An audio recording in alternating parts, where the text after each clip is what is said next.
and I'm at Titanic Belfast on the 40th anniversary of the discovery of the shipwreck to see what its story's done economically for Northern Ireland.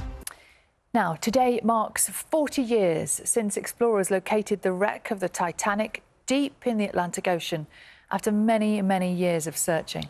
So this morning, Emma Vardy is live for us at the Titanic Belfast, the world's largest attraction dedicated to the ship. And we can join her now because, Emma, it's more than a century since Titanic sank. But there is something, isn't there, about this story? Well, for you particularly. Well, yeah, absolutely, yeah, because you were went there for breakfast in 2015. We went to the wreck site on a ship with families who'd been affected, the legacy, and visited that very spot above the wreck site. And right now, Emma, there is something, isn't there, about this tragedy that just keeps drawing people in and drawing them back morning. It really does. It's such a fascinating story, isn't it, that just continues on. Now, we're here at Titanic Belfast because this is where the Titanic was built, on this ground at the shipyard in Belfast, and this is where it was launched into the water over 100 years ago. And visitors come here from all over the world. They want to learn more about the feat of engineering that was involved in building the ship, the men and women who worked on it, and of course the people who sailed on it too.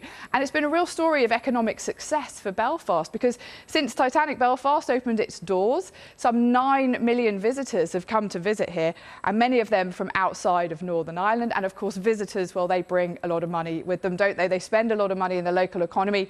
It's estimated they've spent more than £400 million since being drawn to come and visit this attraction. Now, of course, in contrast to days gone by, Belfast is today a very popular tourist destination. It's estimated that just last year alone, around 850 international visitors came to visit Belfast. But of course, the Titanic will always be one of history's great disaster stories. And now, 40 years on from the discovery of the shipwreck, well, it continues to capture people's imagination. On Wednesday, April the 10th, 1912, in brilliant sunshine, although the day was cold, the unsinkable Pride of the White Star Line left Southampton. After some 3 years under construction in Belfast's world-renowned shipyard, the Titanic set sail from Southampton with its passengers. Those on board included the rich and famous, the influencers of their time. But just 4 days into their voyage, I went in my room. You knew something had happened, and one man said, "Look at that. That's an iceberg, and it's a whopper." Open your eyes. The events of that night have been retold for decades and reimagined in many different forms. I'm flying! Jack! Now in Belfast, the story of Titanic and the people who built it draws visitors from across the world. This attraction, its centrepiece. Since we opened in 2012, we've had 9 million visitors to our attraction here. This was the ship of dreams, you know, the Queen of the Ocean, the Pride of Belfast, the biggest man-made moving object in the world.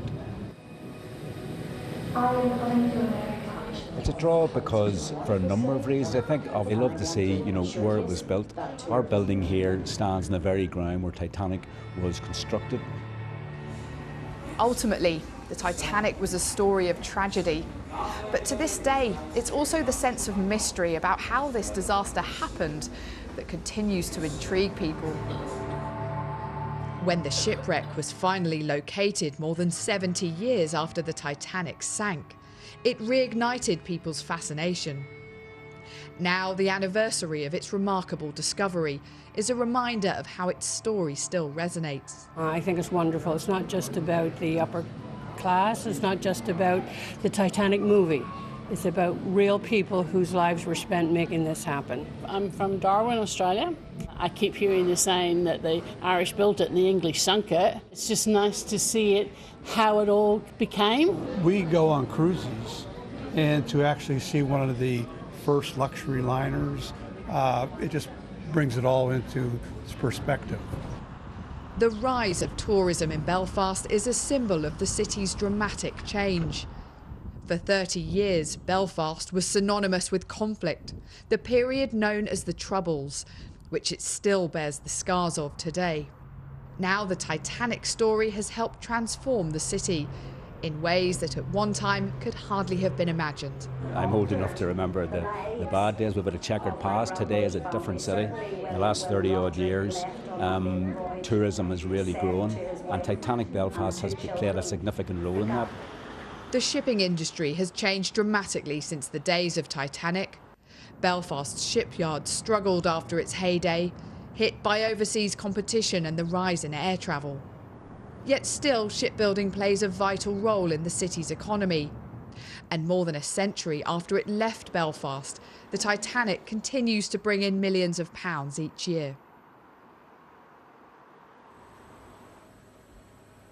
Well, just look at this magnificent ship behind me. It's just one of the rooms you can come into here at the Titanic Experience. Let's meet a couple of people who will help make this happen. Judith Owens, CEO of the Titanic Experience. Just tell us why you think this story continues to be so appealing to people.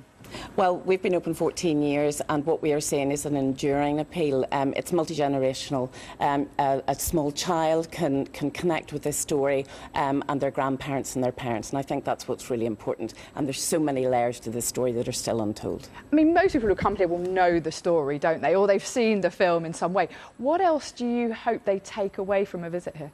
Well, what we're trying to do, and especially in these galleries, is to try and bring them closer to the story and to the human stories. And that's what Titanic was about. Yes, she was the biggest ship in the world and she sank on her maiden voyage, but it is about the stories of the people that were on board and the pursuit of their dreams. Brilliant. Well, thank you for being with us this morning. Peter Lavery, let me introduce you. You've just started up a whisky distillery not that long ago, right, in the historic pump house that helped fit out the Titanic. Just tell us a little bit more about this from your perspective. How much have you seen the Titanic story change Belfast in recent decades? Just unbelievable. This has been a catalyst of tourists coming to Belfast. It's unbelievable, and hopefully we can take a wee piece of the cake off it too, which we're doing all right. And we're both a tourist attraction, but also export our whisky around the world, which we're starting to do also. That must help market it, right? Telling people around the world this was distilled in the pump house of the Titanic. It's unbelievable, and you're right, we're halfway there with the name Titanic. A lot of the product inside the bottle tells the same story, and that's what we're trying to do, and we're doing well. What does it mean to you personally? I mean, you've got a strong connection with Belfast. I was born half a mile from here personally, so it's Belfast and Titanic's been on my mind all my life, so it's unbelievable how this place here has transformed Belfast, and hopefully for the future too. Thank you so much. Judith, something I find quite interesting, I mean, it can be a bit tricky to engage children with history, doesn't it? But children really love the Titanic story, don't they? Something that much younger age groups get engaged with too. They do, and we're very fortunate that it's taught to them in school as well, around the age of 9, but even before that. And I think it's about shipbuilding, it's about all the different stories that you're able to tell. And it's amazing to see both parents and grandparents and children all connecting together with the story. All right, thank you very much to both of us. Well, hopefully that gives you a little insight into the place where the Titanic was built. It is such an atmospheric building and a place to come here. We will bring you a bit more later on in the programme. Emma, look forward to it. We'll see you later. It really is. It's an astonishing story, isn't it? But it's an incredible... You've not been to the museum, have you? No, I haven't. It really is well worth a visit. It's very fantastic. emotional, you said. Really emotional, yeah. and it's just brilliantly done. There's, you know, with the sound and the music and the imagery, it all connects. It's quite fantastic. Our Titanic correspondent. Yes.